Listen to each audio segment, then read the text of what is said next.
Hello everyone, आज हम discuss करेंगे sound control in built environment.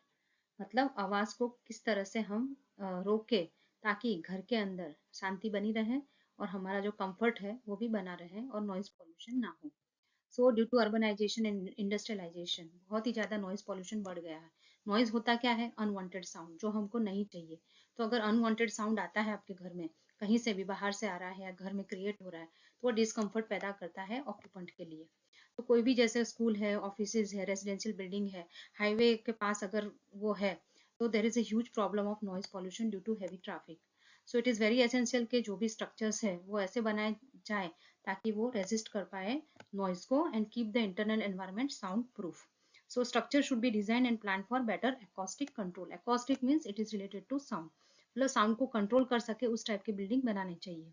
तो acoustic ऑफ बिल्डिंग में क्या आता है कि भाई acoustic control of the building is the science of controlling the unwanted noise in the living environment. मतलब acoustic ऑफ बिल्डिंग का मतलब कि ये ऐसा साइंस है जो कंट्रोल करता है अनवांटेड साउंड को, सॉरी अनवांटेड नॉइज को in your particular environment. And it is the minimisation of transmission of sound from one place to other place. मतलब एक प्लेस से अदर प्लेस पे जो ट्रांसमिशन हो रहा है साउंड का, उसको वो कम करता है and it will make the structure sound proof. तो हम कैसे नॉइज को कंट्रोल कर सकते हैं इन अवर बिल्ट एनवायरनमेंट? तो सबसे पहला जो मेथड हम अप्लाई कर सकते हैं वो acoustical site selection and planning in the structure. So सबसे पहला तो हम ये ट्राई करेंगे कि जो भी हमारा मेन स्ट्रक्चर है, it should be away from the source of noise. So उससे क्या होगा, जो नॉइज जनरेशन भी हो रहा है तो आपको इतना इफेक्ट नहीं होगा। तो it is the preliminary step to avoid the noise reaching at the receiver means at our building. So ऐसा स्ट्रक्चर कि जहाँ पे साउंड प्रूफिंग पॉसिबल नहीं है, तो वहाँ पे ये बेस्ट मेथड गिना जाएगा। And place the non residential land uses such as जैसे पार्किंग लॉट है एंड यूटिलिटी एरिया है, it should be provided in between your source and receiver. मतलब आपका जो मेन बिल्डिंग है उसके बीच में पार्किंग लॉट प्रोवाइड कर देते हैं या फिर कुछ यूटिलिटी एरिया प्रोवाइड कर देते हैं या ट्रीज का कुछ लेयर बना देते हैं, बैरियर बना देते हैं। तो उससे भी आपका साइट पे नॉइज ट्रांसमिशन नहीं होगा। Next is building orientation. ये भी बहुत ही इंपॉर्टेंट है जब हम चाहते हैं कि हमारा नॉइज पॉल्यूशन कम हो inside your building. So it should be plan to have the minimum exposure to the direct noise. So हमारा जो भी रूम का अरेंजमेंट है, it should be done in such a way that कि minimum transmission of sound हो। Next आता है acoustical architectural design. तो इसमें प्लानिंग ऑफ रूम, उसका arrangement, placing of window, building की height, ceiling height, balconies, each and everything we should try कि भाई जितना हो सके उतना हमारा pollution in the terms of noise कम हो। सो रूम का अरेंजमेंट, सो जहाँ हमको पता है कि ये पर्टिकुलर रूम सेंसिटिव है from the noise point of view और प्राइवेसी चाहिए, तो it should be away from the noise source and from less noise sensitive rooms. मतलब आपको प्राइवेसी चाहिए तो उस रूम को आप थोड़ा अलग कर दो, जहाँ से आपका पता है कि वहां से सोर्स से नॉइज आ रहा है, तो it should be away from that, that is the simple thing. Then solid wall, eliminate the windows and other openings from the walls of the building close to noise source. मतलब अगर आपको पता है कि यहाँ से नॉइज सोर्स आ रहा है, तो उस डायरेक्शन में आपको विंडो नहीं रखना है, क्योंकि windows are the first thing that will transfer your noise from the source to your particular house. और सॉलिड वॉल अगर आप कंस्ट्रक्ट करते हैं as a sound barrier for the building from the noise source, तो वहाँ पे एक बड़ा सॉलिड वॉल बना दो। आपको पता है कि यहाँ से नॉइज आ रहा है और आपको वो नहीं चाहिए, तो वहाँ पे सॉलिड वॉल भी आप कंस्ट्रक्ट कर सकते हैं। Then next is acoustical construction. अभी हमको सबसे ज्यादा ध्यान रखना है कंस्ट्रक्शन में, हम कौन सा बिल्डिंग मटेरियल यूज कर रहे हैं, कौन से साउंड इंसुलेटर्स यूज कर रहे हैं, कौन सी टेक्निक यूज कर रहे हैं for the design of wall, window, ceiling, floor. जो भी जितने भी सोर्स है जहाँ से हमारे घर में नॉइज आ सकता है, सबके ऊपर हमको प्रॉपर डिजाइन अप्लाई करना होगा ताकि हमको साउंड प्रूफिंग मिले।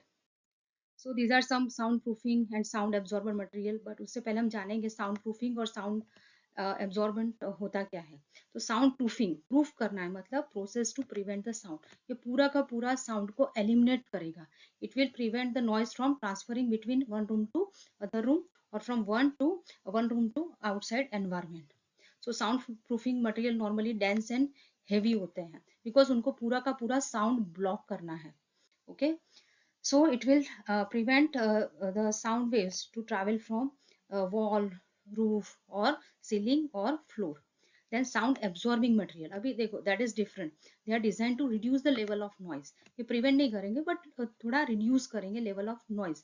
within a space by absorbing sound waves. So sound absorbing material normally lightweight and porous होते हैं that are designed to trap and convert the sound energy into heat energy.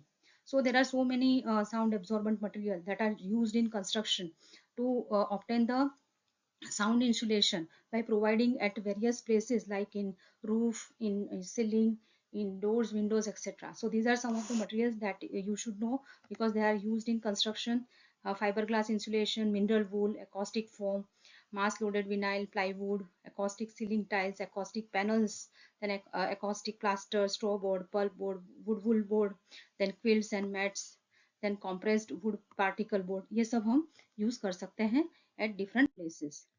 So next is construction of wall. ये भी करके एक construction, हम सब construction की बात करके कंस्ट्रक्शन में क्या क्या हम अप्लाई कर सकते हैं. तो सबसे पहला तो हम वॉल कंस्ट्रक्शन ही कर सकते हैं क्योंकि walls are the important structural component of building and which protect the internal environment from the external noise. So तो प्रॉपर आपका वॉल का कंस्ट्रक्शन होना चाहिए. Also you can go for the cavity wall. Cavity wall मैंने detail में करवाया है. सो cavity wall में क्या होता है, बीच में स्पेस होता है. सो बाहर से जो भी साउंड आएगा वो ट्रांसफर नहीं होगा inside. So cavity wall construction हम कर सकते हैं by increasing the thickness and mass of wall. The noise resistance of the material depends on the mass of the material. Mass अगर ज्यादा है तो मटेरियल नॉइज रेजिस्टेंस ज्यादा करेगा. मतलब जितना ज्यादा मास होगा उतना नॉइज रेजिस्टेंस ज्यादा होगा. तो जैसे आप कंक्रीट की वॉल प्रोवाइड कर रहे हैं तो साउंड इंसुलेशन उसका ज्यादा होगा as compare to wooden wall because of its higher mass. So increase of thickness of the wall would result in more mass and that will in turn increase the insulation. मतलब आपका sound insulation ज्यादा होगा तो thickness of wall is very important. Reduction of 6 decibel sound happens by the method of construction. But the technique अभी जो हमको choose करनी है, it all depends upon the cost and economy. Next is use of acoustic blanket. अभी ऐसे blankets भी available होते हैं by the use of insulating material, जो हम उसको यूज करके हम साउंड इंसुलेशन कर सकते हैं. सो मिनरल और रॉक वुल, वुल फाइबर और फाइबर ग्लास ये कॉमन मटेरियल है जो नॉर्मली ये ब्लैंकेट बनाने में यूज हो रहा है. तो यहाँ पे जैसे कुछ साउंड आ रहा है तो उसको रोकने के लिए इस टाइप का हम ब्लैंकेट यूज कर सकते हैं. That can attenuate the noise up to 10 decibel. Use of different panels, इस टाइप का हम पैनल्स भी यूज कर सकते हैं. So that can be utilize to improve the sound insulation property of the wall. Then construction of window. So major जो sound आता है नॉर्मली घर में उसका एक वन ऑफ द रीजन है windows. So one of the major source, अब जैसे मैंने बताया जहाँ से साउंड एंटर करता है उसका डिजाइन में हमको कंसिडरेशन करना बहुत ही ज्यादा जरूरी है कि वो एकॉस्टिकली प्रॉपर प्लान किया जाए. So there are many measures that you can apply to reduce the noise entering in your building through windows. तो सबसे पहले तो परमानेंट सीलिंग और क्लोजिंग ऑफ विंडोज. तो जो भी हम विंडोज हम यूज कर रहे हैं उसको हमको प्रॉपरली सीलिंग करना बहुत ज्यादा जरूरी है. जरा भी गैप होगा तो वहां से साउंड आएगा. Reduction in the size of window. So अगर आप साइज ऑफ विंडो कम कर देते हो तो कम साउंड अंदर एंटर होगा because it will resist the sound enter in your structure. ये इकोनॉमिकल मेथड भी है and it will save the cost of installation of acoustic windows and glass. तो साइज को छोटा कर दो. Increasing the thickness of glass, जो भी ग्लास आप यूज कर रहे हो उसका थिकनेस इंक्रीज कर दो. तो उससे क्या होगा, जो ट्रांसमिशन ऑफ नॉइज है वो कम हो जाएगा. And also proper sealing. Proper sealing तो हर जगह बहुत ही ज्यादा जरूरी है. Also installation of double glazed window. So double glazed window मतलब इसका थिकनेस और बढ़ गया and this is special type of sound absorbing windows that we can provide and it is an effective method that increase the air space width, glass thickness which helps to resist the noise. Then sealed crack and edges. So full advantage of high performance wall, it can be brought only if you are providing proper sealing and crack free. So perimeter of the wall must be sealed properly.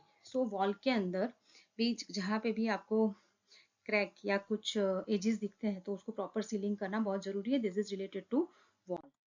Then construction of door. अभी acoustic control achieve करना in doors it is difficult then the window. So अगर हमारा होलो core door है मतलब थोड़ा space वाला तो उसको हम सॉलिड डोर से रिप्लेस कर सकते हैं. Then construction of floor roof for acoustic control. तो स्पेशल एकॉस्टिक ट्रीटमेंट हमको देनी होगी to reduce the vibration of floors due to heavy noise. So installing a heavy concrete floor. Concrete का floor अगर हम बनाते हैं और फ्लोटिंग फ्लोर हम बनाते हैं। अभी what is the meaning of floating floor? So floating floor involves using a concrete और wooden slab over the existing one. जो भी एग्जिस्टिंग आपका फ्लोर है उसके ऊपर आप कंक्रीट या वुडन का स्लैब लगा दो, तो उसकी वजह से and that is separated by the resilient material. तो जो भी रेजिलिएंट मटेरियल है उसको आप यहाँ पे लगा देते हो, तो वो आपको एकॉस्टिकली ज़्यादा साउंड प्रूफिंग देगा। देन मास्किंग, मास्किंग का मतलब क्या होता है कि आप जो भी नॉइज है उसको कम करना चाहते हैं with the help of some other background noise. So it is effective during noise fluctuation. बहुत नॉइज फ्लक्चुएशन आ रहा है वहाँ पे आप ये यूज कर सकते हैं। सो मास्किंग कैसे क्रिएट करेंगे? कुछ सॉफ्ट म्यूजिक लगा दिया, इलेक्ट्रॉनिक डिवाइस और एयर कंडीशनिंग सिस्टम और heating system, so that will try to avoid the outside noise. So that is called as masking. Now these are some of the pictures that you can see that whatever acoustic material that we have discussed, that can be applied in wall, ceiling, floor, हर जगह पे। जैसे ये ceiling में लगाया हुआ है, तो ये जो भी acoustic मटेरियल है हम उसको हर जगह वॉल में, सीलिंग में, फ्लोर में लगा सकते हैं। then these are the acoustic material used for the windows and doors. So doors and windows के मटेरियल में then adhesive, ये पूरी की पूरी जो आपको पट्टी दिख रही है, तो ये भी इसका जो सीलिंग है उसको प्रॉपर करने के लिए। तो sound proof rubber tape apply to block the sound. So proper आपने इंसुलेटिंग मटेरियल भी यूज किया और जितना भी उसका ओपनिंग है उसको प्रॉपर सीलिंग करना है, so that sound should not transfer from one place to other place. Then sound insulating glass, special type of glass ये अवेलेबल है, so to minimize the transfer of sound waves. Many level of acoustic insulation that can be offered depending upon the requirement. तो special type of glazing, उसका thickness भी ज़्यादा होता है, तो sound insulation properly provide करता है। तो आप विंडो में किस टाइप का ग्लास यूज कर रहे हैं, दैट विल डिसाइड कि कितना साउंड प्रूफिंग हो सकता है। देन बैरियर्स, बैरियर्स का मतलब क्या होता है कि noise barrier is the obstacle placed between source of noise and receiver.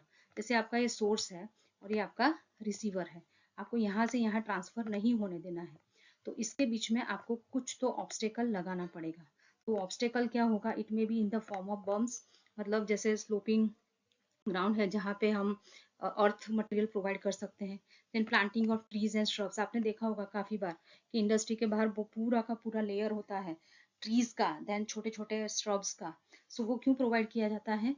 To avoid the transfer of noise from this particular source to the receiver, so it will obstruct the noise which is coming from the source to the receiver, so transmission रोक देता है। So planting of trees and shrubs, then thick wall of concrete, wood and metal, plastic, यहाँ पे बहुत ही thick wall आप बना सकते हैं between source and receiver. Then combination of about techniques, अगर आपको ऐसा लगता है तो आप ट्री भी लगाए, वॉल भी बनाए, बम्स, जो भी whatever combination you can try to interrupt the path of noise, मतलब जो भी ट्रांसमिशन हो रहा है नॉइस का उसको रोकने के लिए इन बिटवीन ऑब्स्टेकल प्रोवाइड करना इन the form of barrier. So good acoustical planning in the building is very essential to live a peaceful and quality life. So it is very essential that planning and design stage में जो भी absorbing sound absorbing material है, insulating material है, उसका use किया जाए and proper acoustic control किया जाए at the time of design as well as construction, so that we can get proper sound control in our built environment and occupant can have a peaceful and quality life. So this is one home that is having all this soundproof mechanism which is provided. So ये seal air leak हर जगह पे sealing किया गया है। Install insulation, मतलब insulating material use करना है। Then check windows and doors, वहाँ पे प्रॉपर सीलिंग वगैरह इंसुलेटिंग मटेरियल यूज करना है। So this is one of the figure that you can also show at the time of examination. So these are the references I have used. I hope that आपको ये lecture अच्छा लगा हो, आपको useful हुआ हो, तो प्लीज़ लाइक करें, share with other students also, comment भी कर सकते हैं। प्लीज़ सब्सक्राइब माई चैनल अगर आपने नहीं की है तो। Thank you.